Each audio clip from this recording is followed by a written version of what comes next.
silikon dodaqlı qadınlara lağ eləyən kişilər sən demə cinsi orqanları daha gözəl və böyük olsun deyə onlara gel vurdururmuş. Bəli, bu barədə Saf televiziyasının qonağı olan həkim danışıb. Bu və digər maraqlı xəbərlərimizi izləmək üçün isə sona qədər bizə baxmalısınız. Saf televiziyasında tibb xəbərlərinin vaxtıdır. Studiyada Günel İbadovadır.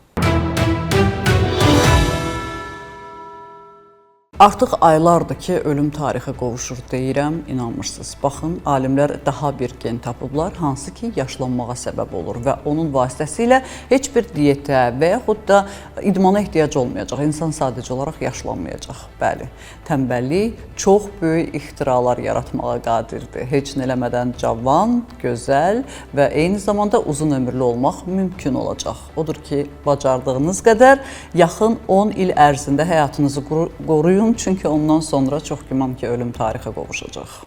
Amerika Birləşmiş Ştatının Michigan Universitetinin alimləri uzun ömürlülüklə əlaqəli genin fəaliyyətini araşdıraraq orqanizmin ömrünü sərt pəhrizlər tətbiq etmədən uzatmağın mümkün ola biləcəyini müəyyən edib. News Medical jurnalında dərc olunan tədqiqatda OXR1 adlı genin hüceyrələri oksidləşdirici stressdən qorumaqda və yaşlanma prosesini ləngitməkdə mühüm rol oynadığı göstərilib. Tədqiqatçılar müəyyən ediblər ki, bu genin aktivləşməsi hüceyrə zədələnməsini azaldır, beyin və əzələ hüceyrələrinin funksiyasını qoruyur. Məhz bu mexanizm kalori məhdudiyyətinin bədəndə yaratdığı faydalı təsirləri təqlid edir. Beləliklə, gələcəkdə bu genin fəaliyyətini artıran dərmanların hazırlanması yaşla bağlı xəstəliklərin qarşısını almağa kömək edə bilər. Alimlərin fikrincə, bu tapıntı uzun ömürlülük sayəsində mühüm addımdır və pəhriz məhdudiyyətinə ehtiyac olmadan sağlam qocalma strategiyalarının əsasını qoya bilər.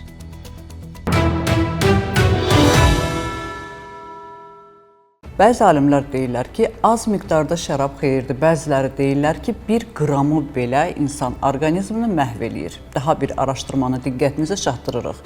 Bu araşdırmanın əsasında belə maraqlı bir iddia durur. Sən demə, içki içənlər beyin baxımından xəstəliklərə çox daha tez yoluxur. Hətta 10-15 il əvvəl. İzləyək.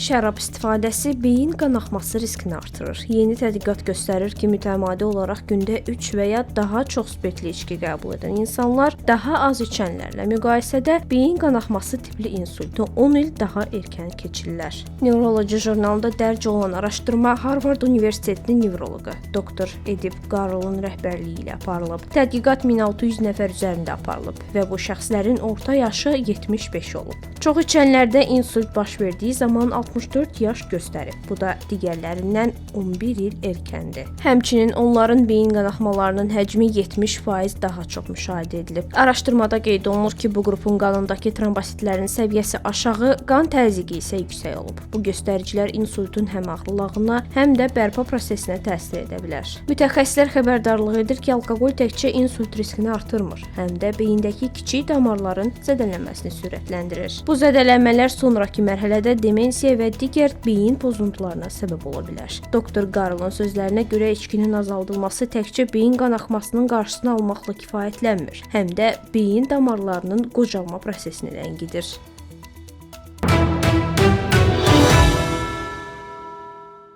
Gözəllik qurban tələb edir, bunu hamımız bilirik. Amma gözəl görünmək üçün həyatımızdan keçməyə hazırıqmı?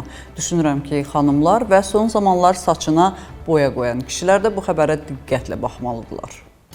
Saç boyalarındakı gizli təhlükə. Beynəlxalq xərçəng araşdırmalara agentliyinin məlumatına görə daimi saç boyalarında geniş istifadə edilən aromatik amin, fenilediamin orqanizm üçün təhlükə yarada bilər. Agentlik peşəkar şəkildə bu boyalarla təmasda olan şəxslərin təsirini insan üçün yəqin ki, kanserogen, lakin istifadəsini insan üçün kanserogen kimi təsnif edilməyib. Agentlik peşəkar şəkildə bu boyalarla təmasda olan şəxslərin təsirini insan üçün yəqin ki, kanserogen, lakin şəxsi istifadəsinin insan üçün kanserogen kimi təsnif edilməyib olaraq qiymətləndirilib. Fenilediamin saç liflərinə daxil olaraq oksidləşmə prosesi zamanı qalıcı rəng yaradır, lakin eyni zamanda zərərli reaktiv oksigen növləri və toksik birləşmələr əmələ gətirir. Alimlər xəbərdarlıq edir ki, bu kimyəvi maddə ilə təmas, allergik reaksiyalar, xüsusilə kontakt dermatit yarada bilər. Ümumdünya nümunələrinə əsasən əhalinin 1,5-6% arası bu maddəyə qarşı həssas həssaslıq göstərir. Saç ustaları və boyalarla tez-tez işləyənlər arasında göstərici daha yüksəkdir. Elmi tədqiqatlarda həmçinin bu maddə ilə bəzi xərçəng növləri, xüsusilə kanserogen reseptoru mənfi döş və yumurtalıq xərçəngi arasında mümkün əlaqə ehtimalı qeyd olunur. Lakin mütəxəssislər bildirir ki, bu müşahidələr səbəb-nəticə münasibətini tam sübut etmir. Avropa İttifaqı bu maddə ilə tərkibli məhsullara məhdudiyyətlər qoyub və istehsalçılardan məhsullarla allergiya testi barədə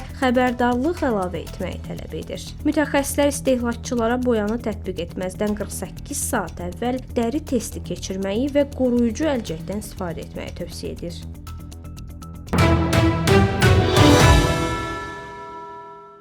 Silikon dodaqlı xanımlara lağ eləyən kişilər sən demə gizlində öz cinsi orqanlarına dolğu elətdirirlərmiş. Bunun səbəbi də təbii ki, komplekslərdən irəli gəlir.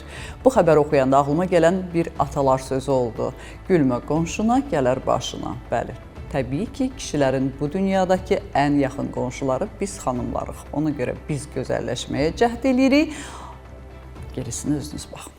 Qadınların dodaq dolğusuna irad bildirən kişilər bu maddəni özlərinin gizli komplekslərində istifadə edirlər. Saf televiziyasının Sağlam Səhət proqramında uroloq-androloq doktor Niyaməddin Əliyev bildirib ki, bəzi kişilər penislərinə hialuron turşusu geli vurdururlar. Onun sözlərinə görə penis dolğusu estetik narazılıq və özünə inamın çatışmazlığından yaranan komplekslərin nəticəsidir. Penis dolğusu dünyada təxminən 2000-ci illərin əvvəllərindən tətbiq edilir. Tərkibində əsasən bədəndə təbii şəkildə qala bilən hialuron turşusu yer alır. Bu dolğu cərrahi müdaxiləsiz penis qalınlığını artırmaq və vizual dəyişiklik yaratmaq məqsədi daşıyır. Effekt 12 aydan 18 aya qədər davam edir. Doktor Əliyev əlavə edib ki, erkən boşalma kişilərdə ən çox rastlanan seksual pozuntulardandır. Səbəblər arasında stres, psixoloji gərginlik, hormonal və sinir sisteminə bağlı amillər dayanır. Həkim dərman və psixoterapiyanın da bu hallarda faydalı olduğunu bildirib. Fransanın paytaxtında bir neçə valideyn TikToku məhkəməyə verib. Səbəb isə uşaqlar intihara cəhd edib, atalar isə düşünürlər ki, bunun səbəbi TikTokdur. Baxaq görək bunun cavabında TikTok nə deyir və növbəti aylarda yəqin ki, yaxından izlədiyimiz TikTok və Fransa savaşının haqqında ilk xəbəri sizə çatdırırıq. İstənilən halda psixikanızı qorumaq üçün məhdud sayda sosial şəbəkələrdən istifadə etməyiniz mütəxəssislər tərəfindən məsləhət görülür. Fransa TikToku məhkəməyə verib. Paris prokurorluğu TikTok platforması barədə cinayət tədqiqatı başladıb. İstintaq sosial şəbəkələrin uşaqların psixoloji sağlamlığına mənfi təsir göstərməsi və hətta intihar yönümlü məzmunların yayılması iddiaları ilə əlaqədardır. Prokurorluq araşdırma zamanı platformada yayılan məzmunun xarakterini, eləcə də TikTokun uşaqların zərərli paylaşımlardan qorumaq üzrə öhdəliklərini yerinə yetirib-yetirmədiyini qiymətləndirəcək. İş bir neçə fransız ailəsinin məhkəməyə müraciətindən sonra başlayıb. Valideynlər iddia edir ki, sosial şəbəkədə yayılan bəzi videolar onların övladlarını özünü qəsd etməsinə səbəb olub. Şirkət isə iddiaları rədd edir və bildirir ki, 13 yaşdan kiçik istifadəçilər üçün xüsusi təhlükəsizlik funksiyaları yaradılıb. TikTokun məlumatına görə zərərli hesab edilən videoların 90%-i istifadəçi onları görmədən əvvəl silinir. Ekspertlər isə hesab edirlər ki, bu təhqiqat Avropa ölkələrində sosial şəbəkələrin məsuliyyətinə dair yeni president yarada bilər. Uşaqların onlayn təhlükəsizliyinin qorunması istiqamətində daha sərt qaydaların tətbiqi gözlənilir.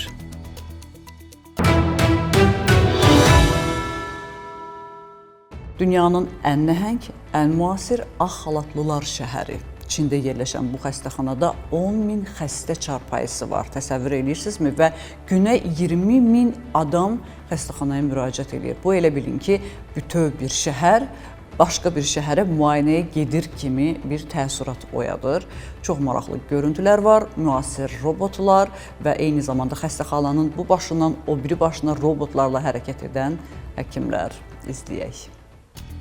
Ağ xalatlılar şəhəri, tam robotlaşdırılmış nəhəng xəstəxana. Çinin Henan vilayətində yerləşən Zhengzhou Universitetinin xəstəxanası dünyanın ən iri tibb kompleksi hesab olunur. Ümumi sahəsi 1 milyon kvadrat metrdən çox olan bu müəssisədə 10 mindən artıq xəstəxana çarpayısı var. Tibb mərkəzi miqyası və texnoloji təchizatı ilə adi xəstəxanadan çox öz infrastrukturu olan müasir ağ xalatlılar şəhərini xatırladır. Burada xəstələr və həkimlər koridorlarda piyada deyil, elektromobil avtomobillərdə hərəkət edirlər. Dərmanlar tavana quraşdırılmış ağıllı robot sistemləri vasitəsilə paylanılır. Digər robotlar palataları sterilizasiya edir, yeməkləri çatdırır və təcili yardıma ehtiyac yarananda həkimləri avtomatik şəkildə xəbərdar edir. Kompleks gündəlik olaraq 20 mindən çox pasiyent qəbul edir. Yüzlərlə əməliyyat icra olunur və minlərlə tibb tələbəsi burada təcrübə keçir. Universitetin bu nəhəng xəstəxanası Asiyada tibbi xidmət və tədrisin yeni modelini formalaşdırmaq üçün dünyanın ən innovativ səhiyyə mərkəzlərindən biri hesab edilir.